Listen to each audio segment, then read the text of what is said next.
Hey students, Professor Gore. I just wanted to welcome you to U.S. History 1 for Grayson College for the fall.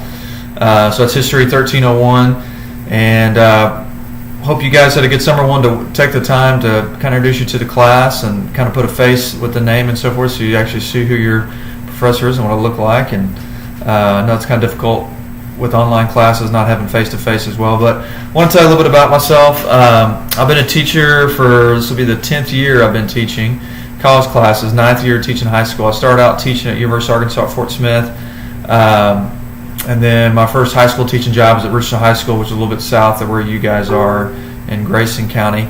And then I currently teach at Lovejoy High School, and I teach at a few other colleges, so my wife can stay home with our two preschool age kids. So anyway, work quite a bit, but it is well worth it enough to pay for daycare costs.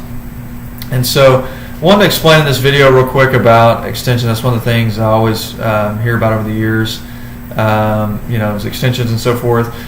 I'm very lenient on one key thing: you communicate with me. So like I've had over the years, I've had a lot of students who are working full time, have kids, they are trying to go back to school and working on their assignments at night and so forth, and just trying to advance their careers or better their circumstances and so forth.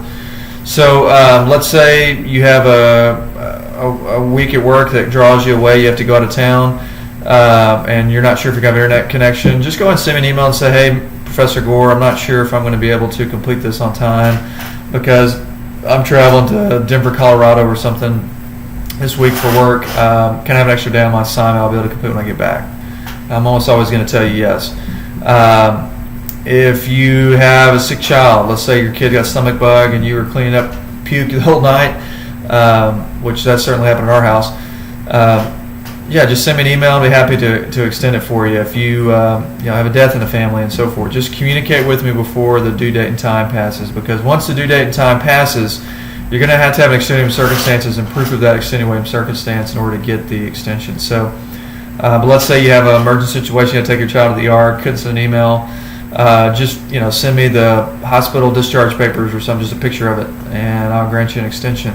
If you had a death in the family and so forth, I've had kids, our students just send me, a program for the funeral or to verify that. I mean, a student send me a picture of an obituary. So we understand extenuating circumstances prevent you from sending me an email in advance, but those are few and far between. It's usually a student just forgot about an assignment and didn't contact me. So if you forget and you don't turn something in on time, you don't have an extension, you will receive a 0 for it, whether it be a major test, a quiz, and a writing assignment, and so forth. But I do drop the 2 lowest reading quizzes, and I also drop your lowest test grade, not including the final at the end of the semester. So that should help if you guys have any questions about that. But you can also definitely read over the syllabus, but just wanted to clarify that.